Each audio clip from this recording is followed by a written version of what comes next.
On the day I was released from prison, I found $1 billion by accident. I immediately dialed my father's number in excitement, but he hung up on me every time. I was worried that something had happened at home. I ran all the way home, but as soon as I reached the door, I heard my brother's wife complaining. Why did he get out? Shouldn't a criminal like him die in prison? My mother responded, when he comes back, we'll kick him out and let him die a poor man's death. Listening to their conversation, my heart sank. I had gone to jail to take the fall for my brother.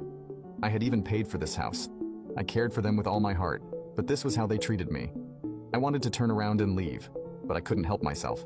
I knocked on the door. My mother opened it, feigning surprise.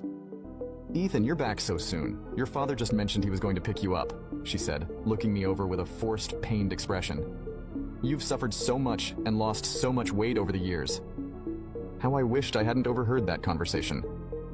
I longed for her concern to be genuine. I replied with a hint of bitterness. It's okay, taxis are convenient. I walked into the house. Vivian, my brother's wife, immediately came over and sprayed me with alcohol as if she wanted to empty the entire bottle on me. Don't think too much of it. I'm just using alcohol to cleanse you of any bad luck, she said, her face betraying undisguised disdain. She despised me for being an ex-convict, forgetting that I went to jail for her and Leo. Without a word, I walked toward my old room. Don't bother looking. There's no room for you in this house, I heard my father say as I took a few steps.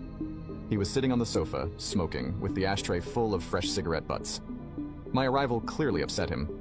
I stopped and looked at him. Dad, I was only in prison for 3 years. I didn't die. Do I not deserve a room in this house? Dad put out his cigarette and replied coldly, there are many of us here, and only a few rooms.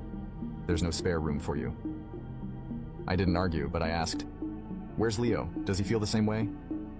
At that moment, Leo came out of the bathroom, looking uncomfortable. Ethan, Vivian is 2 months pregnant.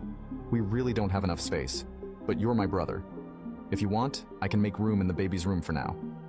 Leo's response was straightforward. I nodded and said, sure, the baby's not due for another 8 months. I'll stay here for a while. Leo's expression froze, and though he looked like he wanted to say something, he held back. Vivian, however, couldn't. She stormed over and shouted, how can you be so selfish? Can't you see the house is cramped? How dare you take our baby's room? You've got some nerve. I couldn't help but laugh at her anger. I looked at her and replied, we all used to fit before I went to jail. Your child isn't even born yet, and suddenly there's no room? Have you forgotten that I paid for this house in full?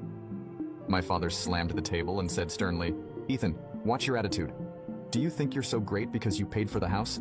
Do you think you can just take it from us now that you're out of prison? I responded, disappointed.